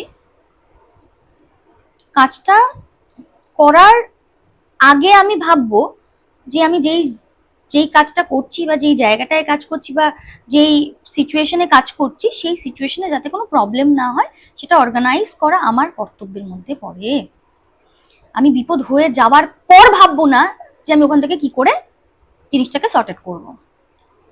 আমাকে আগে ওটাকে গ্রাফ করে রাখতে হবে যে এই জিনিসগুলো হতে পারে, বা না হলে তো খুবই ভালো, হবেই বা কেন। প্রিকশনসটা সবসময় আমাকে নিয়ে রাখতে হবে। বিপদ হবে তারপরে গিয়ে আমি ঝাঁপাবো না, বিপদ হওয়ার জায়গা আসবেই বা কেন। ওই স্পটে তো সত্যি বলতে গেলে আমরা কেউ ছিলাম না, তো অ্যাকচুয়ালি কি ঘটনা হয়েছে সেটা আমরা কেউই জানি না। শুধু আমি যেটা এক্সপেক্ট করি সেটা হচ্ছে একটা সেন্সিবল মানুষের থেকে একটা মিনিমাম সেন্সিবিলিটি এক্সপেক্ট করি। অঘটন হতেই পারে, দুর্ঘটনা হতেই পারে, সেটা বলে কয়ে আসে না, হতেই পারে। কিন্তু আমার একটাই বক্তব্য, কি হয়েছে, কেন হয়েছে, কি, সেগুলো তো তদন্ত সাপেক্ষ, তদন্ত চলছে, ডেফিনেটলি বেরিয়ে আসবে পুরো বিষয়টা। রাহুলদার জায়গায় আজকে যে কেউ হতে পারতো। আজকে রাহুলদা সঙ্গে এই ঘটনাটা হয়েছে বলে আজকে হয়তো আমরা সবাই জানতে পারলাম। এরকম অনেক মানুষের সঙ্গে ঘটনা আমরা জানতে পারি না। তো আজকে আমিই মরে যেতাম, হয়তো খুব জোর হলো একদিন হয়তো একটু শোকসভা হতো, তাও হতো কিনা কোনো মানে নেই, সবাই ভুলেও যেত। রাহুলদা হয়েছে বলেই হয়তো আজকে আমাদের চোখে আঙ্গুল দিয়ে রাহুলদা দেখিয়ে গেল। আমরা দেখো এই সিচুয়েশনস গুলোতে তো আমরাও বিভিন্ন রকম ভাবে বিভিন্ন সময় ভাবে কম বেশি দেখেছি বা পড়েছি। আমাদেরও অনেক বেশি সচেতন হতে হবে, আমাদের সবাইকে। শুধুমাত্র অর্গানাইজ যারা করছে শুধুমাত্র তাদেরকে বলে তো হবে না, তাদের তো হতে হবেই, প্লাস আমাদেরও না বলতে হবে। আমরা হয়তো অনেক কিছুই অনেক সময় ভয় পাই, যেটা সত্যি কথা, মানুষ মুখে বলে না, ভয় তো পাই, এটা বলবো, এটা ওটা, ওটা ওটা চেপে যায়। This is not right. এখন আমাদের তো দেখতে পাচ্ছি যে নিজেদেরকে নিজেদেরই প্রোটেকশন দিতে হবে, বিকজ কেউ তো দেখার নেই। সো আমাদেরকে নিজেদের হয়ে লড়তে হবে, এটা এটা খুব ইম্পর্টেন্ট। মানে ধরো যদি এরকম কোনো সিচুয়েশন আসে আমাদেরই বলতে হবে যে না, বা ওখানে অনেকে দাঁড়িয়ে আছে, একটা মানুষ। দেখো আজকে আমি আরো একটা কথা বলি, এটা তো ওই যে মানুষটা নেমেছে জলে, তারও তো সে তো কখনো ভাবেনি যে সে তার সঙ্গে এই ঘটনাটা হয়ে যাবে, নয়তো সে নিশ্চয়ই নামতো না। তার চোখের সামনে এত টেকনিশিয়ানস, এত লোক দাঁড়িয়ে আছে, এত মানুষ দাঁড়িয়ে আছে, সে কখনোই ভাববে যে তার সঙ্গে ওই ঘটনাটা হয়ে যাবে? সেও তো বিশ্বাসের ক্ষেত্রেই বিশ্বাস করেই হ্যাঁ হ্যাঁ ঠিক আছে, যদিও পা পিছলে যায় বের তো করে নিয়ে আসবে রে ভাই। তো সেই সিচুয়েশনটা মানে আমি বুঝতেই পারছি না। আমি অনেক ভেবেছি, বিভিন্ন ভাবে ভেবেছি যেটা কি করে সম্ভব, এতগুলো মানুষ।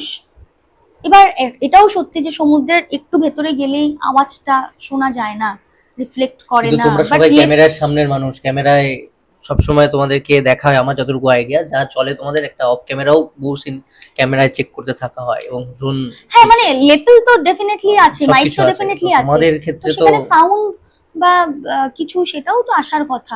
দেখো ভাবলে অনেক কিছু, না ভাবলে অনেক কিছু নয়, কিন্তু এগুলো নিয়ে আমি এত কিছু বলতেই চাই না। একটা প্রাণ মানে অনেকটা, প্রাণ মানে অনেকটা না, তো সেই জায়গায় মানে আমার বক্তব্য যে এটা কাম্য নয় কখনো, যে একটা প্রাণকে তুমি তাচ্ছিল্য করে মানে ঠিক আছে, ঠিক আছে কি আলটিমেটলি কি হলো, পারলে না তো বাঁচাতে, পারলে কি, পারলে না তো, তাহলে তাচ্ছিল্য করলে কেন, নিজেদের দায়িত্বটা এড়ালে কেন? প্রিয়াঙ্কা দিদি তো কেওড়াতলায় হাসছিল, সেটা নিয়ে তো কমেন্ট বক্সের অনেক কিছুই সামনে এসছে। কি এটা ঠিক করেছে না ভুল কাজ করেছে? আজকে আমি একটা কথা বলি, রাহুলদাকে আমি চিনতাম না পার্সোনালি। যখন আমি নিউজটা পেয়েছি, আমি জাস্ট মানুষ হিসেবে বলছি, এটা লোকজন বলবে কি বক্তব্য। যখন নিউজটা পেয়েছি প্রথম কথা বিশ্বাস তো হয়ই না, এটা হতে পারে না, হতেই পারে না। কিছুক্ষণ নাম হয়ে গেছিলাম, এই যে এখনো দেখো গায়ে কাটা দিচ্ছে যখন কথাগুলো বলছি, ঠিক আছে, নাম হয়ে গেছিলাম, বুঝতে পারছিলাম না। মায়ের সাথেও কোনো কথা বলিনি, এই ঘরটার মধ্যেই চুপচাপ বসেছিলাম। আমি ভাবছি কি হলো, কি হলো, মনে মনেই ভাবছি, কিছু বলতে পারিনি মুখ ফুটে। তারপর না হঠাৎ করে আমার বন্ধু এলো, বললাম তুমি জানো কি হয়েছে, এইটা নাকি হয়েছে, এটা নাকি সত্যি ঘটনা, এটা কি হয়, এরকম কি হতে পারে? নিজেই মেনে নিতে পারছি না পুরো বিষয়টার সঙ্গে, মানে আমার মনের ফিলিংসটা বলছি আমি জাস্ট। তাও বলে না কি, চোখ দিয়ে অটোমেটিক জল পড়ছে, অটোমেটিক কষ্ট হচ্ছে, বুকের ভেতরটা ফেটে যাচ্ছে। কেন আমি জানি না, মানুষটাকে কিন্তু আমি পার্সোনালি চিনতাম না। কিন্তু ওই মানুষটা, কারো তো বাবা, কারো তো স্বামী, কারো তো ছেলে, তার তাদের কি হতে পারে বলো তো, যে আমি তাকে না চিনে আমার এই কষ্ট। শুধু আমার না, মা ঘর যখন ওই ঘর থেকে নিউজ ফোনে দেখে আমাকে বলছে দোয়েল কি হয়েছে, ওই পর্যন্ত 2 দিন খাইতে পারে নাই আমার মা। তাহলে যার ছেলে, যার স্বামী, যার যার মানে বাবা, সেই মানুষগুলোর কি অবস্থা বলো তো, ওদের ভেতরে কি চলছে সেটা তো ওরাই একমাত্র বুঝতে পারছে। আর প্রিয়াঙ্কাদির কথা বলছে, প্রিয়াঙ্কাদি কি করবে, কাঁদবে, এটা এক্সপেক্ট করে লোকজন। আজকে যদি ও ভেঙে যায়, ওর বাচ্চাটাকে কি করে সামলাবে, ওর বাচ্চাটা কইটুকু, একজনের ছেলে চলে গেছে, সেই মাটাকে কি করে সামলাবে, সেই সংসারটাকে কি করে সামলাবে, কাজ কি করে করবে, ওকে তো বাঁচতে হবে, ওরও তো জীবন, তাই না? ওর ভেতরে কি চলছে একমাত্র ওই জানে। কিন্তু আমার মনে হয় সেটা যে সবসময় সবাইকে দেখাতে হবে, শো অফ করতে হবে, তার কিন্তু কোনো মানে নেই। এটা আমি বুঝতে বোঝার চেষ্টা এই কারণে করি, বিকজ আমারও বাড়িতে যখন আমার ঠাকুরদা চলে যায়, আমি কিন্তু কাঁদিনি। আমি আমার ঠাকুরদাকে খুব ভালোবাসতাম, ঠাকুরদা বলতে অন্তঃপ্রাণ আমার। আমি এখন আমার ঠাকুরদার সত্তায় বাঁচি, ঠাকুরদার মতন করে বাঁচার চেষ্টা করি, ঠাকুরদা কি ভাবনা নিয়ে বাঁচতো সেই ভাবনায় বাঁচার চেষ্টা করি। যেদিন আমার ঠাকুরদার খুব শরীর খারাপ, আমি তখন মহাপ্রভু করি,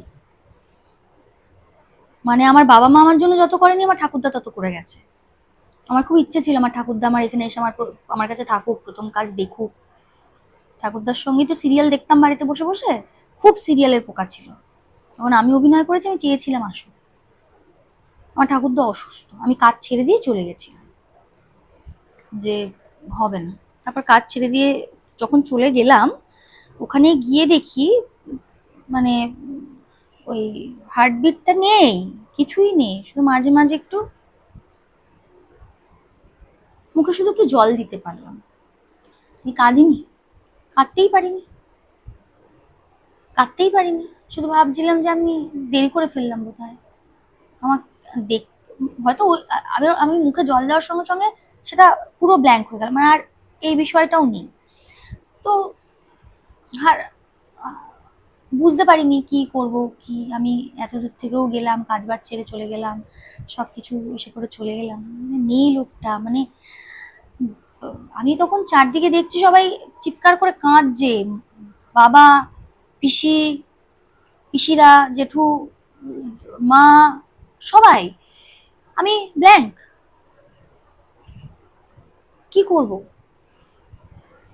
তারপরে যখন শ্মশানে গেলাম, নিজেদের শ্মশানে যাওয়া নিষিদ্ধ, হ্যানা ত্যানা, আমার কাছে কিছু ম্যাটার করে না ওগুলো, আমি এই চিন্তা ভাবনাতেই বিশ্বাসী না। আমি বাবাকে, বাবার শরীরটা খুব খারাপ হয়ে গেছিল, কারণ তার তো বাবা, আমি এত ভালোবাসি, আমি তো নাতনি, যার বাবা গেছে, ছেলে মেয়েগুলোকে দেখতে পাচ্ছি চোখের সামনে, পিসিদের বাবাদের পাগলের মতন দাপড়ে দাপড়ে কাঁদছে, তো কষ্টটা বুঝতে পারছি। বাট আমি ভাবলাম এখানে যদি আমিও কেঁদে ফেলি তাহলে ওদের সামলাবেটা কে, আমায় শক্ত থাকতে হবে, বুঝতে হবে, ভাঙলে চলবে না, এটা নিজেকে বুঝিয়েছি। শ্মশানে গেছি, বাবা ওখানে পারেনি, অজ্ঞান হয়ে গেছে। বাবাকে কোলে তুলে নিয়ে, বাবা এরম হয়ে গেছে, কোলে তুলে নিয়ে জল ফল দিয়ে, মুখে জল টল দিয়ে ঠিক করে, চলো আগুনটা দাও দাও দাও দাও, দিতে হবে, কিছু করার নেই। তারপরে দিল, শেষ কৃতিত্ব হলো, বাড়িতে এলাম। 2 দিন 3 দিন পর মনে হলো যে হ্যাঁ, তাও আবার আমার মা পিসিরাই বললো, কি রে, কিছু তো একটা ভেতরের যেটা আছে সেটা বের করে দে, নয়তো কষ্ট পাবি তো। আমি তো গোমড়াচ্ছিলাম। তো আমার মনে হয় সেই জন্য হয়তো আমি প্রিয়াঙ্কাদের কষ্টটাও হয়তো, মানে এরকমই হয়তো হয়ে যায় পুরো বিষয়টা, আমি জানি না। আমার ক্ষেত্রে এরকম হয়েছিল। তো তো তো যার যায় সে বোঝে গো, বাইরে থেকে কমেন্ট করা খুব সহজ, আর ওই সিচুয়েশনটাকে সামাল দেওয়াটাও। আজকে আমার ঠাকুরদা মারা গেছেন, আমার তো কখনো কাম্য নয় যে আমার বাবা আমার পিসি যারা ঘরে আছে তাদের কিছু একটা অ্যাক্সিডেন্ট হয়ে যায়, তারা অসুস্থ হয়ে পড়ুক এই পুরো সিচুয়েশনটায়, তাদেরকে সামলাবে। তো আমার মনে হয় সেটা একটা বড় দায়িত্ব হয়। তো প্রিয়াঙ্কাদের ক্ষেত্রে আমার সেটাই মনে হয়েছে। That's it. একজন বিশেষ তোমার বন্ধু, ভ্লগের বন্ধু, যাকে নিয়ে দর্শক ভাবতো যে তোমরা দুজন সম্পর্কে আহ, ছিলে, তো সেরকম কি সেই সময় কিছু ছিল? হয়তো অনেকবার বলেছো, তবুও জিজ্ঞেস করবো। কোনোদিনই কোনো কিছু ছিল না, খুব ভালো বন্ধু আমরা, কাজ করতে করতে আমাদের পরিচয়, এবং আমাদের দর্শক বিভিন্নভাবে রিলস হতো, রিলস আমরা বানাতাম, বিভিন্নভাবে দেখতে পছন্দ করতো, তো আমরা ওদের জন্য কন্টেন্ট বানিয়েছি দীর্ঘদিন। প্রচুর দর্শকের ভালোবাসা পেয়েছি আমরা একসাথে। কিন্তু আমার যতদূর যদি অ্যাজ আ দর্শক হিসেবে বলি, আমার কিন্তু ওই ভিডিওসগুলো দেখে কোনোদিন, আমাকে অনেকেই বলেছে, অনেকেই বলে, ভিডিওগুলো দেখে আমার পার্সোনালি কোনোদিন মনে হয়নি যে এটা প্রেম করতে পারে। মানে আমি যদি অ্যাজ আ ভিউয়ার্স দেখি, আমারও ভিউয়ার হিসেবে কোনোদিনও মনে হয়নি যে ওদের মধ্যে কিছু ছিল। হ্যাঁ মানে আমরা খুব ভালো বন্ধু ছিলাম, আমরা ব্লগ বানাতাম, এবং শুধু ব্লগ নয় রিলস বানাতাম, ভালো ভালো কন্টেন্ট ক্রিয়েট করতাম। কিন্তু না, দর্শক হয়তো গুলিয়ে ফেলে পার্সোনাল লাইফ আর প্রফেশনাল লাইফটা। আর এটা শুধু দর্শকদের দোষ দিয়েও লাভ নেই, এটা হয়তো আমাদের হয়তো কিছু কর্মের জন্যই হতে পারে হয়তো, কারণ আমরা অনেক সময় না কি করি, জিনিসটা যাতে লোকজন দেখে তার জন্য একটু ট্যাগ এমন কিছু একটা লিখি, ধরো যেটার জন্য লোকে ঢুকে একটু কন্ট্রোভার্সি পেয়ে জিনিসটা দেখে, তো হয়তো সেটার জন্য হয়তো এই জিনিসটা অনেক বেশি রটেছিল, যে গার্লফ্রেন্ড বয়ফ্রেন্ড বিষয়টা, সেটার জন্য রটতে পারে। আরো কোশ্চেন আছে, বল। না, আর কোশ্চেন নেই, এবার লাস্টে খালি বলবো, তোমার যারা দর্শক আর আমার দর্শকদের জন্য কিছু একটু বলে দাও। কি বলবো, জীবনে এই প্রথম এমন একটা ইন্টারভিউ দিলাম, যে ইন্টারভিউটা দিতে আমার ঘাম ছুটে গেল। আমার অ্যাক্টিং করতে এতটা স্ট্রেস হয় না যতটা ইন্টারভিউ দিতে হলো। আমি শুধু ভাবছি কোন কোশ্চেন আসে, কি কোশ্চেন আসে।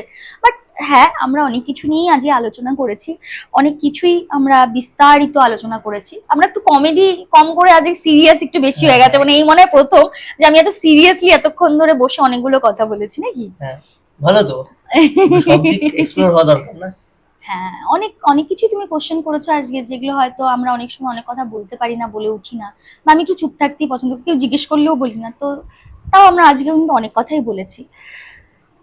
হ্যাঁ, এই কথাগুলো বলাও দরকার ছিল, মন হালকা হয় কিছু মনের কথা শেয়ার করলে। আর ভালো লেগেছে, তুমি আমার কালঘাম ছুটিয়ে দিয়েছো আজকে ইন্টারভিউ নিয়ে। অনেকক্ষণ ধরে আছি ওর বাড়িতে, আমি অনেকক্ষণ ধরে আছি, মানে 5-6 ঘন্টা হয়ে গেল। ইন্টারভিউ ছাড়াও আমাদের প্রচুর প্রচুর ভালো কথা ভালো হচ্ছে আমার। আড্ডা হয়েছে, গল্প হয়েছে। আর শুভ্রনীল খুব ভালো ছেলে, তো ওর সাথে আমার পরিচয় নারী চরিত্র বেজা জটিলের প্রমোশনের থ্রুতে। তো আহ, ভালো ছেলে, ও আমায় বলেছে যে মানে এরকম কোনো কিছু না, ওর যে আমাকে ভালো লাগে, মানে আমার কাজও দেখেছে, কাজ দেখে ভালো লেগেছে ওর, তো ও কিন্তু আমাকে আগেও আগে বলেছে। আমি এবং প্রথমেই, মানে যখন দেখা হয়েছে তারপরেই আমি সেদিনকেই বলে দিয়েছি। হ্যাঁ, এবং আমারও খুব ইচ্ছে ছিল যে ওর সঙ্গে বসে একদিন আড্ডা দেবো, তো আজকে আমরা সময় বের করে এই পুরো বিষয়টা আড্ডা দিতে পারলাম। বিভিন্ন টপিক নিয়ে মানে কোয়ালিটি আলোচনা হয়েছে না, হ্যাঁ, একদম ভালো আলোচনা হয়েছে, আমি যেই চেষ্টা জিনিসগুলো করি। দরকার ছিল বলার, মানে সবটাই তো এন্টারটেনমেন্ট হয় না, কিছু জিনিস আছে যেগুলো হয়তো আমাদের আলোচনা করা উচিত, সেই জিনিসগুলো নিয়ে আলোচনা হয়েছে। তো ও খুব ভালো সেন্সিবল একজন ছেলে, আমার ভালো লেগেছে ওর সঙ্গে কথা বলে।